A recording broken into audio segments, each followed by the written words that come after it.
افطاریاں مہربانی فرمائیے گا سیاسی نہ کیجیے گا. وہ جن سے مال لیتے ہیں، وہ جن کو مال دیتے ہیں، وہ جن سے ووٹ لینے ہیں، وہ جنہوں نے ووٹ لینے ہیں، اس بنیاد پر سحر افطار کے بندوبست نہ کریں رضائے الہی کے لیے.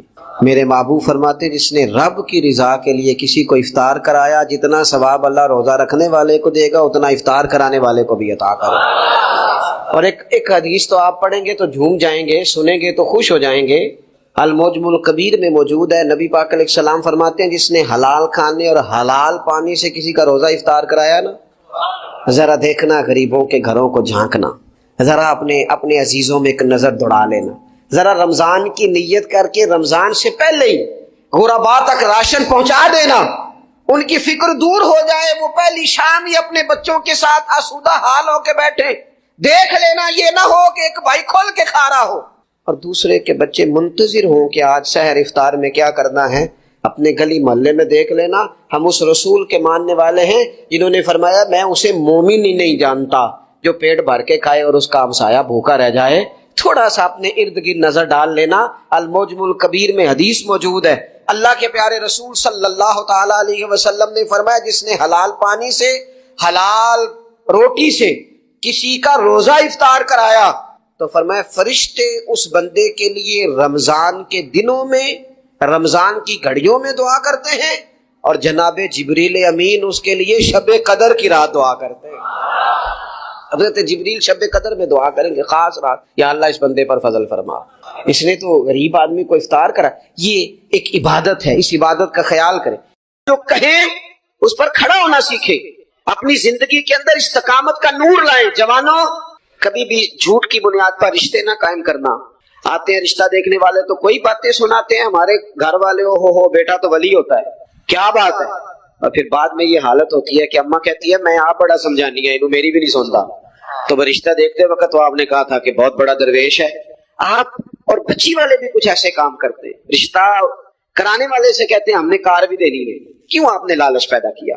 کیوں پہلے آپ نے خرابیاں کی؟ اپنی زندگی میں سچ بولیں، سچی بات کریں. کبھی بھی کوئی ایسا کام نہ کریں جس سے کہ لوگوں کی طبیعت ایسی ہو کہ لوگ سمجھیں کہ یہ لوگ تو غلط بیانی کیا دیے. دیکھیں بخاری میں موجود ہے، سیرت کی تمام کتابوں میں الفاظ کے اختلاف کے ساتھ یہ اپنی اصل کے ساتھ یہ چیز ہر جگہ موجود ہے. حضرت ابو سفیان رضی اللہ تعالیٰ عنہ بعد میں مسلمان ہوئے. فرماتے میں جب شاہ روم کو حضور کا خط گیا تو نا ہرکل کو، حضور صلی اللہ علیہ وسلم نے اس سے کہا کہ کلمہ پڑھ لو. خطوط لکھے نبی کریم نے. اس نے کہا یہاں ڈھونڈو کوئی عرب کا سردار اگر آیا ہو تو میں ملنا چاہتا ہوں. ابو سفیان کہتے ہیں میں بغرض تجارت وہاں موجود تھا، مجھے لوگ پکڑ کے بادشاہ کے پاس لے گئے. میں کلمہ نہیں پڑھتا تھا. جب کوئی کسی کا مخالف ہوتا ہے تو اس نے کوئی کہانی بھی یاد کی ہوئی ہوتی ہے.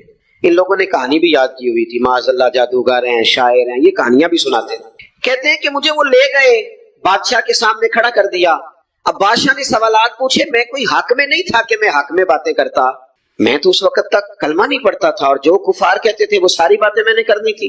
کہتے ہیں بادشاہ نے اپنے دربار میں کھڑا کر کے سوال کیے، بڑے سوال پوچھے، بڑے میں نے جواب دیے، بڑے سوال پوچھے. یہ بھی پوچھا کہ ماننے والے ان کے غریب ہیں کہ امیر ہیں؟ میں نے کہا نہیں، ماڑے ماڑے بندے ہیں. میلاد کے جلوسوں میں بھی ماڑے ماڑے بندے ہی جاتے ہیں، ماڑے ماڑے غریب لوگ ہیں. اس نے یہ بھی پوچھا کہ ماننے والے بڑھ رہے ہیں یا گھٹ رہے ہیں؟ میں نے سارے جواب دیے. او ملت کے جوانوں، خدا را میری بات سننا. ابو سفیان کہتے ہیں غیروں کا دربار، سوال کرنے والا بھی کلمہ نہیں پڑھتا، ابھی جواب دینے والا بھی کلمہ نہیں پڑھتا. اس نے مجھ سے کہا کہ آپ نے بتایا کہ آپ رشتے میں چچا ہوتے ہیں، یہ بتاؤ وہ جنہوں نے اعلان نبوت کیا ہے کیا کبھی انہوں نے جھوٹ بھی بولا ہے؟ آج لوگوں نے نام نہیں بدل دیا جھوٹ کا، کچھ نے بہانہ نام رکھ دیا جھوٹ کا، جی میں نے بہانہ کر دیا تھا. کچھ کہتے ہیں جی وہ تو میں نے تو بس ایسی بات، وہ تو میں نے مذاق کیا. جھوٹ کے نام نہیں بدل دیے لوگوں نے. ابو سفیان کہتے ہیں مجھ سے بادشاہ کھڑا کر کے پوچھنے لگا کیا کبھی انہوں نے جھوٹ بھی بولا ہے؟ ابو سفیان کہتے ہیں کہ لمحے کے لیے میرے دل میں آیا کہہ دوں کہ بولا ہے. پھر میں نے کہا ایک تو یہ عرب کی وفاداری کے خلاف ہے، اور دوسرا میں کہوں گا وہ جادوگر ہیں تو شاید کوئی ایک سیکنڈ کے لیے توجہ کرے، میں کہوں گا وہ شاعر ہیں شاید کوئی توجہ کرے. اور مدینے والے نے جھوٹ بولا یہ تو مانے گا ہی کوئی نہیں. سنو، جن چیزوں کو معمولی سمجھ کے ہم نے رائج کیا وہ ہمارا وقار لے گئی. دنیا ہم پر اعتماد نہیں کرتی. ہم اس ملک میں بستے ہیں جہاں زلزلہ بھی آئے تو غیر ملکی امداد کرنا چاہیں تو وہ کہتے ہیں حکومتوں کے ہاتھ میں نہیں دیں گے، خود جائیں گے. ہمارا یہ حال ہو گیا ہے دنیا کا, ہمیں پلٹنا ہے, ہم نے دیکھنا ہے ہمارا رویہ کیا ہے, ہمارا انداز کیا. تھوڑی کر لیں باتیں, کو ضروری ہے صبح شام بولنا, تھوڑے کر لیں باتیں, تھوڑے دعوے کر لیں, کو ضروری ہے. سنو میرے عزیز, ابو سفیان کہتے ہیں کہ اس نے کہا کبھی جھوٹ بھی بولا ہے. میں سوچ میں پڑ گیا. بادشاہ نے پھر دوہرا کے کہا سردار چپ کر گئے ہو, میرے آخری سوال کا جواب دو, کیا کبھی اس کریم نے جھوٹ بولا ہے؟ ابو سفیان کہتے ہیں میرے ہاتھ میں چھڑی تھی, میں نے وہ زمین پر رکھی اور میں کھڑا ہو گیا. میں نے کہا سردار سن, وہ میرے رشتے میں بھتیجے ہیں, میری بڑی مخالفت ہے, میں نے ان کے خلاف جنگیں لڑی ہیں, کبھی وہ غالب آئے کبھی میں غالب آیا, آج تک میں لڑ رہا ہوں. لیکن میں ایک بات تمہیں ذمہ داری سے کہتا ہوں, میں غیر نہیں ہوں, وہ میرے بھتیجے ہیں. میں نے ان کو ماں کی گود میں بھی دیکھا ہے, دادا کے کندھوں پہ بھی دیکھا ہے, چچا کے گھر میں بھی دیکھا ہے, ختیجہ کا دولہا بنے بھی دیکھا ہے, زینب سے لے کر فاطمہ تک بیٹیوں کو گود میں کھیلتے بھی دیکھا ہے. میں نے انہیں بدر اور احد میں آتے بھی دیکھا ہے. میرے سامنے پیدا ہوئے اور میرے سامنے ان کے بالوں میں سفیدی آئی. مخالفت اپنی جگہ پر میں تمہیں یہ بات ذمہ داری سے بتاتا ہوں, اس محبوب کی زبان سے جو بھی نکلتا ہے حق اور سچ نکلا کرتا ہے. وہ اسیر دشمن کی چاہ میں بھی, مخالفوں کی نگاہ میں بھی وہ امی ہے, صادق ہے, معتبر ہے. میرا پیغمبر عظیم تر ہے, میرا پیغمبر عظیم تر ہے, میرا پیغمبر عظیم تر ہے. ابو سفیان کہتے ہیں میں یہ لفظ کہے تو کتنے ہی لوگ دربار میں رو پڑے, ایک سناٹا چھا گیا, کوئی صحابی نہیں وہاں, کوئی نعرہ لگانے والا نہیں, کوئی اپنا نہیں, لوگ رو پڑے. کہتے ہیں بادشاہ نے چادر اٹھائی کندھے پہ رکھی, کچھ دیر سوچتا رہا, پھر وہ چل دیا. میں نے پیچھے سے آواز دی, میں نے کہا تو نے اتنے سوال پوچھے, میں نے اتنے جواب دیے, کوئی رزلٹ بھی تو بتانا کیا نکلا, نتیجہ کیا ہے. تو بادشاہ نے پلٹ کے میری طرف دیکھا, کہنے لگا سردار نتیجہ تو نکل آیا نا یار, جس بندے بندوں سے جھوٹ نہیں بولا وہ یہ جھوٹ کیوں بولے گا کہ میں اللہ کا رسول بن کے آیا. اس نے او میرے بھائی اپنی زندگی میں سچ لاؤ, خدا را ہمارے گھروں سے لے کر حکومت کے ایوانوں تک ضرورت سچ کی ہے, ضرورت سچ کی ہے. دوسری بات, اپنی زندگی میں دیانتدار ہو جائیں, چھوڑ دے سامنے والا کیا کر رہا ہے. میں اپنے اس ممبر سے دیانتدار ہوں کہ نہیں, یہ میں نے اللہ کو جواب دینا ہے. میں نے جتنی عزت سمیٹی ہے دین کے نام پہ سمیٹی ہے, میں نے اللہ کو جواب دینا ہے. ہم سارا دھیان دوسروں کا رکھنے لگ گئے. حضرت خواجہ نصیر الدین چراغ دہلوی رحمت اللہ علیہ سے بادشاہ نے آ کے وظیفہ پوچھا تھا, حضرت کو وظیفہ بتائے, تو خواجہ صاحب فرمانے لگے اپنا کام دیانتداری سے کر, یہی سب سے بڑا وظیفہ ہے. اپنی زندگی میں دیانتداری, امانت داری, آپ اس طرح کے ہو جائیں کہ آپ جس طرح آپ سمجھے نا کہ یہ حرام جانور ہے تو میرے منہ میں جائے گا تو مجھے الٹی آئے گی. آپ کبھی دیکھیں نا کہ حرام گوشت کوئی آپ کو بتا دے, آپ دو لوگ میں آپ نے کھا بھی لیے, لطف آیا, تو کسی نے کان میں کہا یہ تو ذبح ہی نہیں ہوا تھا, بیمار تھا, تو الٹی آ جاتی ہے کہ نہیں؟ بولو کیا آ جاتی ہے؟ انسان کا ذہن قبول کرتا ہے حرام کھانے کو.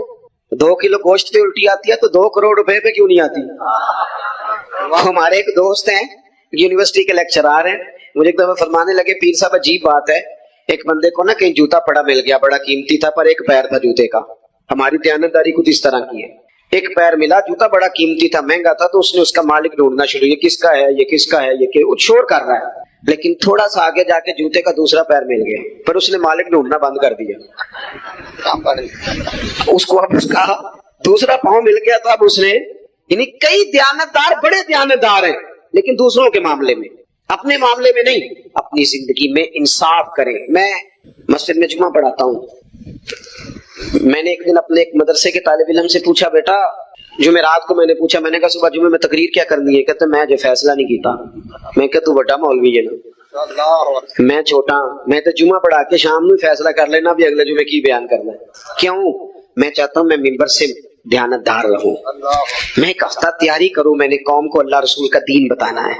میرا یہ مقصد تو نہیں ہے کہ 1 گھنٹہ مجھے ملے تو میں نے کسی طریقے سے اسے پار کرنا. آپ اپنے کام کے ساتھ ہمیشہ دیانت کا مظاہرہ کریں. اگر آپ دیانتدار ہو جائیں, حضرت سعید بن عامر رضی اللہ تعالیٰ عنہ کو حضرت عمر نے کہا میں آپ کو ایک صوبے کا گورنر بنانا چاہتا ہوں, رو پڑے, فرمانے لگے اس قابل نہیں ہوں. آپ کہیں مجھے بھی آپ کہہ دیں کہ فلانا عہدہ ملتا ہے تو تیار ہے ساری دنیا, کون انکاری ہے اس کام سے, سب تیار بیٹھے. لیکن روتے تھے لوگ کا جناب میں کہاں کر سکتا ہوں. حضرت عمر نے لگا دیا ہمس کا گورنر. کچھ مہینوں کے بعد حضرت عمر تشریف لے گئے, جا کے پوچھا کیسا ہے, تو پہلے تو ایک لسٹ منگوائی حضرت عمر نے, کچھ مال آیا ہے تو مختلف صوبوں میں بانٹنا ہے, غریبوں کی لسٹ لاؤ. ان کے صوبے کی لسٹ آئی تو تیسرا نام گورنر صاحب کا تھا. وہ کہا تمہارا گورنر مسکینوں غریبوں میں؟ کہنے لگے حضرت صاحب جو لسٹ بنانے والے تھے وہ کہنے لگے اب ان کے وجود پر جو کپڑے ہیں جگہ کوئی نہیں بچی، پیوند کہاں لگانے ہیں. دامان توکل کی یہ خوبی ہے کہ اس پر پیوند لگے ہوتے ہیں پر دھبے نہیں ہوتے. پیوند لگے ہوتے ہیں پر دھبے نہیں ہوتے. حضرت عمر نے معلومات کی ان کے صوبے میں جا کے تمہارا گورنر کس طرح کا ہے. عرض کی حضور 4 شکایتیں. یہ جمہوریت ہے. آج تو ہر سیاسی جماعت میں ڈکٹیٹرشپ ہے، آج کہاں جمہوریت ہے. آج تو آپ جتنے شاہ کے وفادار ہو جائیں گے اتنا اچھا عہدہ لیں گے، جتنا مرضی قابل بندہ ہو جماعت کے اندر، لیکن اگر وہ پورا تابع دار نہیں تو نظام نہیں چلتا، جتنا مرضی قابل ہو. حضرت سعید بن عامر رضی اللہ تعالیٰ عنہ 4 شکایتیں عام آدمی شکایتیں کر رہے ہیں. حضرت عمر نے کہا کون کون سی؟ انہوں نے کہا جی پہلی شکایت یہ ہے کہ ہمارے گورنر، توجہ ہے میرے بھائیوں کی، انہوں نے کہا جی پہلی شکایت یہ ہے کہ گورنر صاحب صرف دن کو ملتے ہیں، انہیں رات کو بھی لوگوں سے ملنا چاہیے. دوسری شکایت یہ ہے کہ جب شروع میں آئے تھے تو فجر کے بعد بیٹھ جاتے تھے، مسائل سنتے تھے، اب سورج نکلنے پر اشراق چاشت کے ٹائم 8 9 10 بجے آتے ہیں. تیسری شکایت یہ ہے کہ ہفتے میں 1 دن ملتے ہی نہیں. چوتھی شکایت یہ ہے کہ کبھی کبھی ایسے ہی رونے لگتے ہیں، بیٹھے بیٹھے بے ہوش ہو جاتے ہیں. تو آپ نے دیوانہ آدمی ہمیں دے دیا ہے. حضرت عمر فاروق رضی اللہ تعالیٰ عنہ نے حضرت سعید بن عامر کو مجمع میں پوچھا جناب آپ پبلک کے نمائندے ہیں، آپ کو سوالوں کے جواب دینے چاہیے، بتلائیے نا. تو یہ پبلک کے نمائندے صرف سیاستدان نہیں ہوتے، پیر صاحبان بھی ہوتے ہیں، مسجد کا خطیب بھی ہوتا ہے.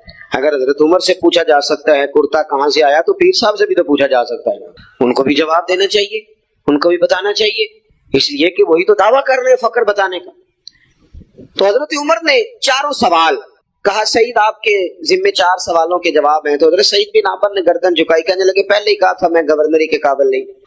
فرمایا اب تو بن گئے ہونا، جواب تو دینا ہے، حضور بتلائیے. فرمایا پہلا سوال آپ سے یہ ہے کہ یار لوگ کہتے ہیں رات کو کام پڑ جاتا ہے اور آپ ملتے نہیں. تو حضرت سعید بن عامر نے اپنی داڑھی پکڑ لی، عرض کی حضور یہ ساری سفید ہو گئی ہے، بڑھاپا ہے. دن مخلوق کے لیے رکھا ہے، رات اپنے رب کے لیے رکھی ہوئی ہے.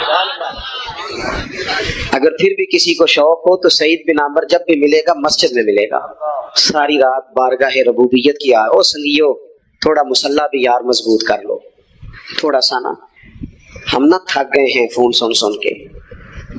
بہت سارے لوگ ایسے ہیں جن کے وجود نہیں اتنے تھکے جتنے دماغ تھک گئے. کمنٹس پڑھ کے، کمنٹس دے کے، رائے دے کے بڑے بڑے باصلاحیت لوگوں کے حافظے کمزور ہو گئے ہیں. خدا را اپنی صلاحیتوں کو زنگ لگا لو گے. یہ تو جتنے لوگ ہیں میڈیا چلانے والے، ان کو تو میڈیا چلانا ہے، اور اب تو پتہ نہیں کتنے چینل اور کتنے لوگ اور سوشل میڈیا پہ کتنے، اور ادھر کتنے تو ادھر کتنے. خدا را کچھ وقت اگر مسلح پہ ملے تو آپ یقین کریں روح تازہ ہو جاتی ہے. لمبی لمبی دعائیں مانگیں، اپنے رب کو اپنے دکھ سنائیں، رسول پاک کی بارگاہ میں یہ نذرانے پیش کریں، آپ محسوس کریں گے وجود طاقتور ہوگا. حضرت سعید بن عامر کہنے لگے رات مسلح پہ گزارتا ہوں. دوسرا سوال آپ سے یہ کرنا تھا کہ یہ لوگ کہتے ہیں کہ آپ پہلے فجر میں آ جاتے تھے، آپ اشراق چاشت کے بعد 9 10 بجے نکلتے ہیں.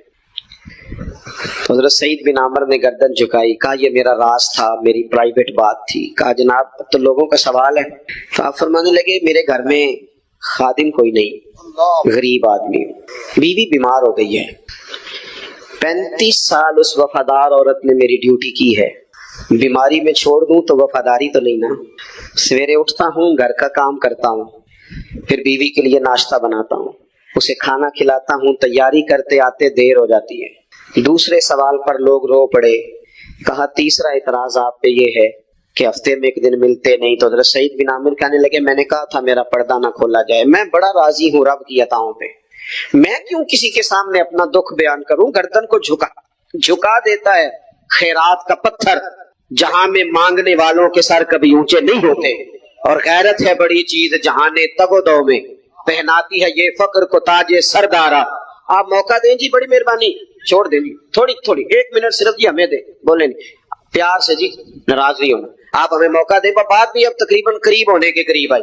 کہا حضرت سیدنا سعید بن عامر رضی اللہ تعالیٰ عنہ نے فرمانے لگے میں نے کہا تھا یہ میرا پردہ ہے، یہ نہ سنایا کریں آپ دکھ لوگوں کو. یہ غریب کہتے ہیں میں کسی امیر کے ساتھ لگ جاؤں گا تو کچھ بھی نہیں بنتا. چھوڑ دیں آپ، دکھڑے رب رسول کو سناؤ، خیرات بھی ملے گی اور عزت بھی ملے گی. وہ دیں گے اور کسی کو بتائیں گے بھی نہیں.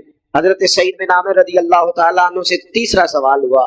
کہا جناب آپ ہفتے میں ایک دن ملتے نہیں، تو فرمانے لگے میرا راز تھا پر بتا دیتا ہوں، جوڑا ایک ہی ہے میرے پاس، ہفتے میں ایک دن دھو لیتا ہوں، پھر بیوی کے کپڑے پہن کے سارا دن بیٹھا رہتا ہوں، اگر دوسرا جوڑا ہو تو یہ کام نہ کروں۔ حضرت عمر رو پڑے، کہا جلدی سے چوتھے سوال کا جواب بھی دے، کبھی کبھی روتے ہو تو بے ہوش ہو جاتے ہو، وہ پھر رو پڑے۔ عرض کرنے لگے حضور 40 سال کی عمر میں کلمہ پڑھا، میرے سامنے حضرت خبیب کو پھانسی دی گئی مکے میں، جب وہ اپنی پچھلی غلطیاں یاد آتی ہیں تو پھر رو پڑتا ہوں، یاد ماضی عذاب ہے یار، میں تکلیف میں آ جاتا ہوں، سوچتا ہوں اگر اللہ نے سوال کیا تو کیسے جواب دوں گا، اس لیے برداشت نہیں ہوتا تو رو پڑتا ہوں۔ چاروں سوالوں کے جواب دیے تو حضرت سعید بن عامر کہنے لگے اب آپ نے مجھ سے سوالوں کے جواب تو لے لیے، اب میری سزا کا بھی تو اعلان کرے نا، بتائیں نا۔ تو حضرت عمر نے ہاتھ اٹھائے اور کیا لفظ کہے، کہ اللہ میرے نبی کی امت کو اس طرح کے کچھ اور لوگ بھی عطا فرما، کچھ اپنی زندگی میں دیانتدار ہو جائیں۔ تیسری بات آپ کی خدمت میں عرض کرنی ہے، رسول پاک صلی اللہ تعالی علیہ وسلم نے نا ہمیں خالص کیا ہے، حضور کا سارا دین اخلاص کا درس دیتا ہے۔ یہ جو ریاکاری ہوتی ہے نا، نوجوانوں میری بات پہ غور کرنا، یہ جو ریاکاری ہوتی ہے نا، یہ بنیادی طور پر اداکاری ہوتی ہے۔ اداکاری بندہ زیادہ کر نہیں سکتا، تھک جاتا ہے۔ مخلص زندگی وہ ہوتی ہے جو آپ نارمل جیتے ہیں۔ مخلص آپ ہوتے ہیں جب آپ اپنی والدہ کے پاس نہیں بیٹھے ہوتے، آپ نے جب 5 سٹار ہوٹل میں روٹی کھانی ہے نا تو پھر آپ کو پلیٹ کے ساتھ ٹیشو پیپر بھی ساتھ رکھنا پڑتا ہے، پھر راج کے روٹی کھائی بھی نہیں جاتی۔ راج کے کب کھائی جاتی تھی؟ میں ایک جگہ مجھے بڑے اچھے ہوٹل میں رکھا گیا اور مجھے بڑا انہوں نے محبت کی، تو جب میں لوٹ رہا تھا نا واپس پاکستان تو مجھے کہہ رہے تھے آپ کو مزہ تو آیا ہوگا، میں نے کہا نہیں جی، سچ پوچھیں تو پھر یہ ہے کہ مزہ جب ہی آتا تھا جب اماں سویرے روٹیاں پکاتی تھی، وہ کہتی سی پتر ہے پیڑا نا اتنے کول ہی لے آیا، تو اس کے پاس بیٹھتے تھے، تو پھر اماں جب سالن دیتی تھی تو کہتی تھی ہور نہیں ملنا، دوجے بھی دینا ہے۔ اور پھر لطف اس وقت آتا تھا جب بار بار کہتے تھے اماں جی چلو تھوڑا جاتے تھے ہونا تھوڑا جا، تو پھر اماں کئی دفعہ کہتی تھی کہ میں نے وہ اس سے نکال کے فریج میں رکھ دیا، بڑے بھائی نے کام سے آ کے روٹی کھانی ہے، اب یہ برتن ہے اسی کو صاف کر لے۔ او بھائی میں نے اپنے ابا جی کو دیکھا خودداری کر، میں نے ایک دن ان سے پوچھا میں کہ ابا جی تو پسند کی ہے، ہم پڑھتے تھے نا انٹرویو اخباروں میں تو 2-4 سوال ہر بندہ پوچھتا تھا، اب تو انٹرویو زیادہ لوگ لیتے ہیں تو اب تو کبھی اتنا موقع ہی نہیں ہوتا کس کا سنیں کیا کریں، یہ تو چھوڑ دیا کام۔ اخبار میں کبھی انٹرویو آتا تھا تو مسجع مکفہ ہوتا تھا، لکھنے والے بھی اچھے ادیب ہوتے تھے، جملے چبھتے نہیں تھے طبیعت، تو 2-4 سوال بڑے ضروری ہوتے تھے، پھول کون سا پسند ہے، کھانے میں کیا پسند ہے، رنگ کون سا پسند ہے، یہ 2-4 سوال ہر ایک سے ہوتے تھے۔ میں نے اپنے والد صاحب سے ایک دن پوچھا میں کہ ابا جی تو پسند کیے، تے فرمان لگے پتر جے تے لگی ہوئے بھوک تے پھر ہر تے جے نہ لگی ہوئے تے پھر نخرے ہی نخرے نے، تو اس لیے بھوک لگی ہو، وہ ہمیں پتہ کیا بتاتے تھے۔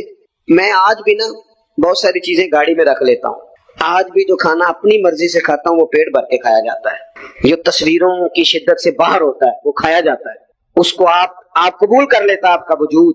یاد رکھنا میرے عزیز، میرے نبی پاک صلی اللہ علیہ وسلم نے فرمایا ہے بہترین روٹی وہ ہے جو تو اپنے ہاتھوں کی کمائی سے کھاتا ہے، وہ بہترین رزق ہے جو تو، اور حضور نے فرمایا اللہ کے نبی حضرت داؤد محنت کر کے کھانا کھاتے، دعوتوں پہ جا جا کے تو بندہ بیمار رہنے لگ جاتا ہے، وہ تو کام ہی ختم ہو جاتا ہے۔ والد صاحب کہا کرتے تھے کہ لو میں پا دیتے نے تانوں دانے پڑو لے تے ماں تہاڈی نے تانوں 4 پا دیتا ہے، لو ہن تانوں پرواہ نہیں ساریاں گرمیاں، موج کرو، یہ اصل تھا ہمارا، اس پہ واپس آ جائیں، اس پہ آ جائیں، یہ صحت افزا روٹیاں ہیں یہ کھائیں، بڑی گاڑیوں کا اور بڑی چیزوں کا شوق چھوڑ دیں، محنت ڈٹ کے کریں، لیکن زندگی اصل پہ لے آئیں، اصل زندگی خالص ہوتی ہے۔